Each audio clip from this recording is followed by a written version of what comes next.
Hello everyone, welcome back to our channel Bioverse the Universe of Biology। तो आज हम discuss करेंगे botany का सेकेंड सेमेस्टर का पेपर।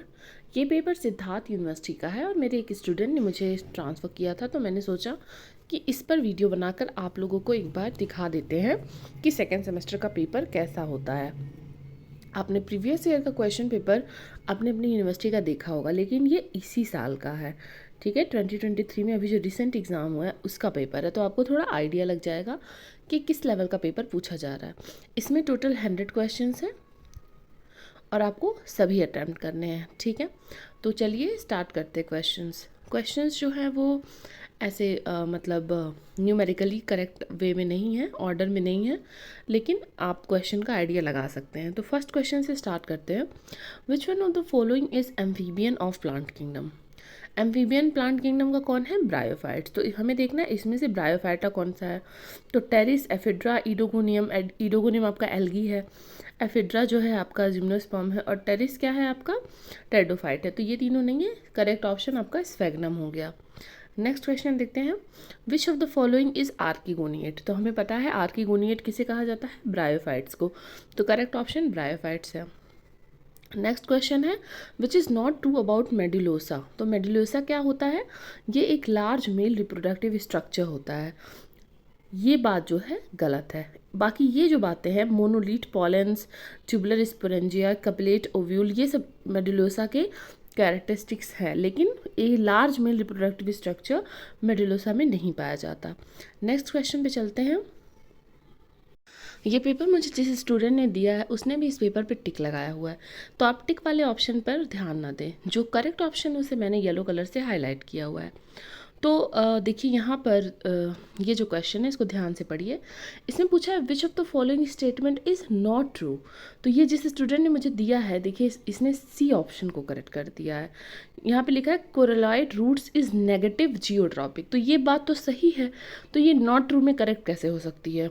तो इसीलिए आपको ध्यान देना है कि अगर स्टेटमेंट में ट्रू पूछ रहा है या नॉट ट्रू पूछ रहा है, इस पर बहुत ध्यान देना है, क्योंकि इस नॉट की वजह से आपका पूरा क्वेश्चन रॉन्ग हो सकता है, ठीक है। तो साइकस हैज़ कोरलॉइड रूट, ये बात सही है। कोरलॉइड रूट्स इज़ पॉजिटिव जियोट्रॉपिक। अब ये बात गलत है कि पॉजिटिव जियोट्रॉपिक तो नहीं होता कोरलॉइड रूट, नेगेटिव जियोट्रॉपिक होता है। मीनिंग कि ये जो है आपका, जो हमारी धरती की ग्रेविटी है उसके रिस्पेक्ट में नहीं बढ़ता, ठीक है, उसके अपोजिट में बढ़ता है। जैसे मतलब ग्रेविटी को डिफाई करता है, ठीक है। तो इसलिए ये ऑप्शन सही हो जाएगा, क्योंकि होता क्या है, ये नेगेटिव जियोट्रॉपिक होता है, लेकिन यहाँ पर क्या दिया हुआ है? पॉजिटिव जियोट्रॉपिक, ठीक है। तो हमें चुनना क्या है? नॉट ट्रू ऑप्शन, ठीक है। हम नेक्स्ट क्वेश्चन देखते हैं। Neck canal cells are absent in Cycas, क्योंकि एंथोसेरॉस में, मर्केंशिया में, लाइकोपोडियम में, इन सब में प्रेजेंट होता है नेक कैनाल सेल, लेकिन साइकस में कम होते जाता है, क्योंकि हमें पता है आर्किगोनिया में जो होता है नेक कैनाल सेल का स्ट्रक्चर होता है। तो धीरे धीरे जैसे जैसे अपग्रेड होते हैं, ओवरी की तरफ बढ़ते हैं, उस तरह से नेक कैनाल सेल जो होते हैं कम होते जाते हैं, ठीक है। नेक कैनाल सेल का फंक्शन आप ज़रूर से सर्च करके पढ़िएगा कि नेक कैनाल सेल का फंक्शन क्या है। नेक्स्ट क्वेश्चन है हमारा, wall of venter produces. Wall of venter क्या प्रोड्यूस करता है? कैलेप्ट्रा को। नेक्स्ट क्वेश्चन पे चलते हैं। नेक्स्ट क्वेश्चन है हमारा, vessels are commonly found in, ठीक है। तो यहाँ पर देखिए आप ये आर्ग्यू करेंगे कि टेरिडोफाइट और जिम्नोस्पर्म में भी तो वेसल्स आ जाते हैं, लेकिन यहाँ पर क्या बोला है? कॉमनली फाउंड इन, मतलब सबसे कॉमन किस में होते हैं? तो इसलिए करेक्ट ऑप्शन हो जाएगा एंजियोस्पर्म, और ब्रायोफाइट्स में तो होते ही नहीं है। नेक्स्ट क्वेश्चन है, heart shape prothallus is found in.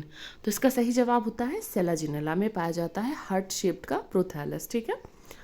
Next question, smallest archegonia is found in. इसका करेक्ट ऑप्शन है ब्रायोफाइट्स, क्योंकि आर्किगोनिया जो होता है स्टार्ट ब्रायोफाइट्स से होता है, तो सबसे छोटा स्पेशीज उसी में पाया जाता है। चिलगोजा seed is obtained from Pinus. ये तो सबसे कॉमन क्वेश्चन है। चिलगोजा सीड जो है वो पाइनस से पाया जाता है, पाइनस जेराटियाना, ठीक है। Sphagnum is also known as peat moss. ये मैंने आपको लेक्चर में भी जब रिवीजन करा रही थी तो मैंने आपको बताया था कि इस पे बहुत ध्यान दीजिएगा कि कॉमन नेम्स क्या क्या होते हैं, ठीक है। देखिए आ गया कॉमन नेम, कॉमन नेम हमेशा आएगा। Characteristic of Selaginella is presence of rudimentary seed habit, seed habit का जो प्रेजेंस होता है सेलाजिंडा में, यही उसका सबसे बड़ा कैरेक्टरिस्टिक फीचर है, ठीक है। फिर है साइकस ईल्ड्स, तो साइकस इसमें से क्या ईल्ड करता है हमें अच्छे से पता है, सागो जो है, सागो, ये जैसे आप टैपियोका या साबूदाना जानते होंगे तो ये वही है, सागो ईल्ड करता है साइकस। प्रोफेसर राम उदार इज़ फेमस फॉर, किस चीज़ के लिए फेमस है ये एक बहुत फेमस ब्रायोलॉजिस्ट थे। तो देखिए आपको थोड़ा सा ये भी देखना पड़ेगा कि अगर आप कोई चीज़ पढ़ रहे हैं, जैसे आप ब्रायोलॉजी पढ़ रहे हैं या फाइकोलॉजी पढ़ रहे हैं, तो थोड़ा उसके बारे में जो फेमस साइंटिस्ट है उनको भी देख लीजिए, वहाँ से भी क्वेश्चंस बन रहे हैं, ठीक है। यहाँ पे नेक्स्ट क्वेश्चन है ओवरी इज़ प्रेजेंट इन, तो पहले आप ध्यान से जो स्पीशीज़ दिए हुए हैं उनको आइडेंटिफाई करने की कोशिश करिए कि वो किस क्लास से बिलोंग करते हैं। तो पहले चलते, इक्विसिटम हमारा टेरिडोफाइट हो गया, नीटम हमारा जिम्नो हो गया, ठीक है, रिक्सिया हमारा ब्रायोफाइट हो गया, और इक्सोरा हमारा क्या है, इक्सोरा हमारा एंजियोस्पर्म है। तो अब आप बताइए ओवरी इसमें से किस में प्रेजेंट होगी, एंजियोस्पर्म में प्रेजेंट होगी। उसके बाद क्वेश्चन है आपका, ये पैलियोबॉटनी से है, स्फेनोटेरिस हिनिंगोसी इज, ये क्या है, स्फेनोटेरिस हिनोंगसी क्या है, लीफ ऑफ लाइगिनोटेरिस ओल्डामिया, लीफ ऑफ लाइगिनोटेरिस ओल्डामिया, ठीक है। ये आपको थोड़ा याद करना पड़ेगा क्योंकि ये फॉसिल्स जो मिले थे उन्हें कैसे आइडेंटिफाई किया गया था। Sporocarp is present in Marsilea which is absent in Rhynia, तो राइनिया में क्या एबसेंट होता है, राइनिया में रूट्स नहीं पाए जाते, ठीक है। राइजोइड पाया जाता है, स्पोर पाया जाता है, स्पोरेंजिया पाया जाता है, but root, true root rhynia में नहीं पाए जाते हैं। स्पोर्स इन टेरिडोफाइट्स आर, जो स्पोर्स होते हैं वो हमेशा हैप्लॉइड होते हैं, ये बात ध्यान रखिएगा, ठीक है। देखिए फिर से यहाँ पर कॉमन नेम आ गया, which of the following is known as club moss, तो ये लाइकोपोडियम को क्लब मॉस कहा जाता है। First gametophytic cell in bryophyte is, bryophyte में जो फर्स्ट गैमेटोफिटिक सेल होते हैं वो स्पोर होते हैं, और जो फर्स्ट स्पोरोफिटिक सेल होते हैं वो जाइगोट होते हैं, ठीक है। नेक्स्ट है आपका age of gymnosperm is called, कब जो है मेसोजोइक एरा में जो है जिम्नोस्पर्म सबसे ज़्यादा फ्लोरिश थे, मतलब सबसे ज़्यादा मात्रा में प्रेजेंट थे, सबसे ज़्यादा वैरायटी प्रेजेंट थी, ठीक है, डोमिनेंट थे, तो उसे हम एज कहते हैं। जैसे अगर किसी टाइम पीरियड में कोई एक स्पीशीज़ डोमिनेंट है तो उसे हम उसका एज कहते हैं, जैसे फिशेस का एज है डेवोनियन पीरियड, इसी तरह से मेसोजोइक एरा को माना जाता है age of gymnosperm. Vascular cryptogams are pteridophyte, ठीक है, क्रिप्टोगैम्स जिनके पास ट्रू फ्लावर नहीं होते, ठीक है, लेकिन जो है वो फिर भी रिप्रोड्यूस करते, ट्रू फ्लावर, ट्रू सीड ये सब नहीं पाए जाते हैं। तो ब्रायोफाइट में तो वैस्कुलर नहीं पाया जाएगा, ठीक है ना। और उसके बाद में जिम्नोस्पर्म में ट्रू सीड पाया जाता है, जिम्नोस्पर्म में ट्रू सीड पाया जाता है, बस वो नेकेड होता है। एंजियोस्पर्म में तो सब कुछ पाया जाता है, तो बचा हमारा टेरिडोफाइट। फिर haploid endosperm is found in gymnosperm, gymnosperm में हैप्लाइड एंडोस्पर्म पाया जाता है, ठीक है। Palynology is study of fossil pollen grain, ठीक है, पैलिनोलॉजी मतलब जो फॉसिल पॉलन ग्रेन्स हैं उनकी स्टडी।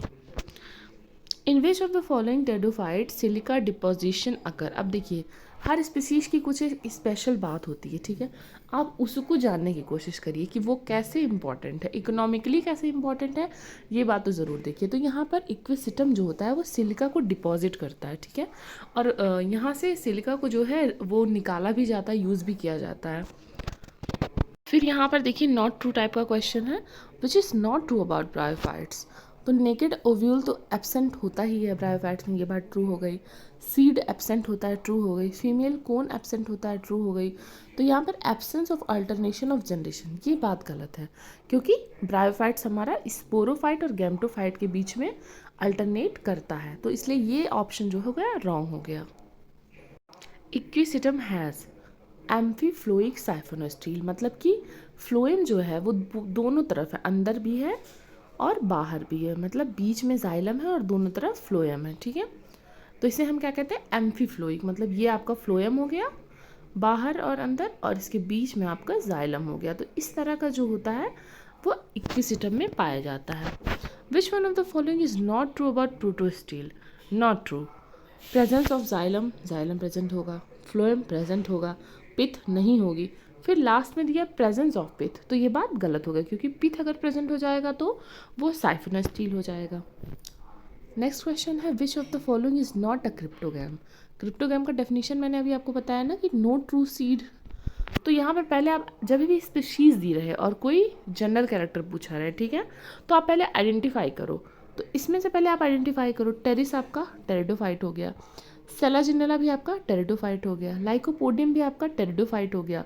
तो ये तीनों तो क्रिप्टोग्राम हो गए। तो यूफॉर्बिया हर्टा ये क्या है, ये एंजियोस्पर्म है। तो फिर ये तो क्रिप्टोग्राम नहीं हो सकता। तो यही ऑप्शन करेक्ट हो गया क्योंकि पूछा है नॉट अ क्रिप्टोग्राम।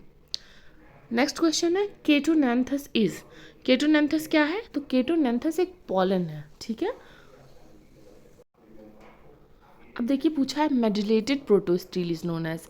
मेडुलेटेड मतलब पिथ उसमें अगर प्रेजेंट करवा दी जाए, तो अगर पिथ प्रेजेंट करवा दी जाए तो वो साइफोनस स्टील नहीं बन जाएगा, ठीक है। तो करेक्ट ऑप्शन है साइफोनस स्टील।